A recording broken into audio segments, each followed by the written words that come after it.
Oui, oui, entrepreneurs et futurs entrepreneurs. Ravi de vous retrouver sur ma chaîne YouTube. Donc aujourd'hui, je vais vous parler des fameux changements qui vont intervenir en 2023 en faveur de vous entrepreneurs, de futurs entrepreneurs et surtout en faveur de vous qui hésitez. Donc, comme vous le savez, donc la principale information, l'une des principales informations, c'est l'augmentation du plafond de régime. Qu'est-ce que cela veut dire? Auparavant, on était à 176 200 pour les achats et ventes. Aujourd'hui, on est passé à 188 700 pour les 3 ans à venir. Ça veut dire 2023, 2024 et 2025.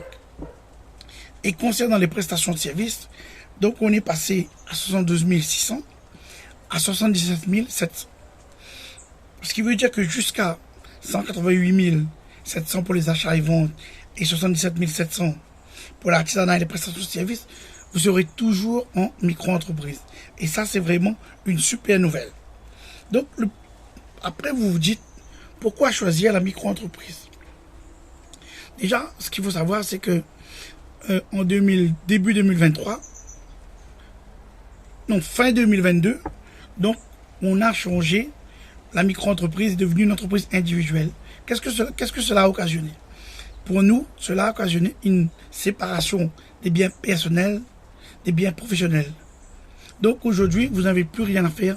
Vos biens personnels seront protégés en cas de liquidation ou en cas de coup dur. Donc, pourquoi choisir la micro-entreprise? C'est une forme simplifiée et un régime forfaitaire. Donc, vous payez vos cotisations fiscales et sociales, tout simplement. Donc, ce qu'il faut savoir, c'est qu'aujourd'hui, en 2022, on a aussi étendu les droits pour les travailleurs indépendants, nous, personnellement. Donc, on est couvert en cas d'accident, de maladie, de maternité, et on cotise pour sa retraite. Ça, c'est une super nouvelle. La deuxième chose, comme je vous l'ai dit, c'est une simplification administrative. Donc, cela veut dire qu'on n'a pas, par exemple, concernant la SASU ou la SARL, on n'a pas de statut à déposer. Donc, on crée directement sa micro en ligne et puis c'est parti. Par contre, l'autre nouvelle, en 2023, donc auparavant, il y avait la CFE pour l'artisanat, la CFE pour la Chambre de commerce d'industrie, la CFE pour les prestations, pour les professions libérales. Aujourd'hui, on a rassemblé tout ça à l'INPI.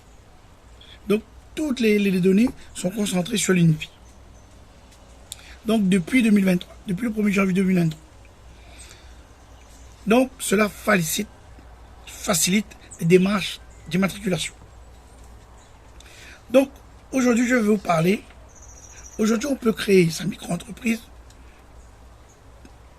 commerçant, artisan ou profession libérale. Donc, il n'y a pas de souci. Donc, ce qu'il faut savoir, c'est concernant les mesures économiques et sociales. Les modalités des charges sociales. Bon, ça, il faut bien réfléchir. Soit on le fait mensuel, soit on le fait trimestriel. Mais moi, je conseille toujours de le faire mensuel. Parce que mensuel, c'est plus facile à payer. Trimestriel, c'est 3 mois. Et des fois, bon, c'est quand même pas mal. Donc, vous pouvez, si jamais vous avez fait trimestriel, vous voulez changer pour venir en mensuel, vous avez jusqu'au 31 janvier 2023. Là, ça va arriver bientôt pour changer sur le compte de l'URSSAF. Après, ce sera trop tard. Donc, ce qu'il faut savoir, c'est que même si vous avez un chiffre d'affaires de 0, il faut quand même le déclarer. Dans le cas contraire, vous risquez une pénalité de 0,2% du montant déclaré du chiffre d'affaires. Si vous ne déclarez pas beaucoup, c'est pas beaucoup, mais 0,2 de 10 000, ça fait quand même pas mal. Donc, vous pouvez le faire. Tout est dématérialisé, soit sur ordi, soit sur tablette. Mais on ne peut plus le faire par papier, c'est fini. Donc, la dernier truc que je vous donne, je vous en reparlerai après. Donc, c'est le taux de cotisation sociale en Outre-mer. Donc, pour la vente de marchandises BIC, donc jusqu'au 7e trimestre civil, on est à 2,1. Du 8e trimestre civil à la fin du 3e année, on est à 6,2.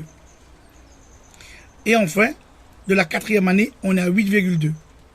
Pour les prestations de services commerciaux ou artisanales, toujours en BIC, Jusqu'au 7e trimestre, on est à 3,6.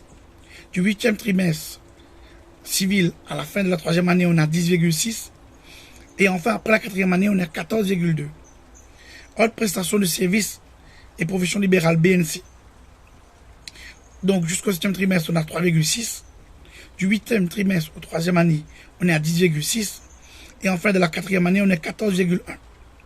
Et enfin, pour les professions libérales, BNC à la CIPAV, donc jusqu'au 7e trimestre, on est à 7,1. Du 8e trimestre à la 3e année, on est à 10,6. Et enfin, après la 4e année, on est à 14,2.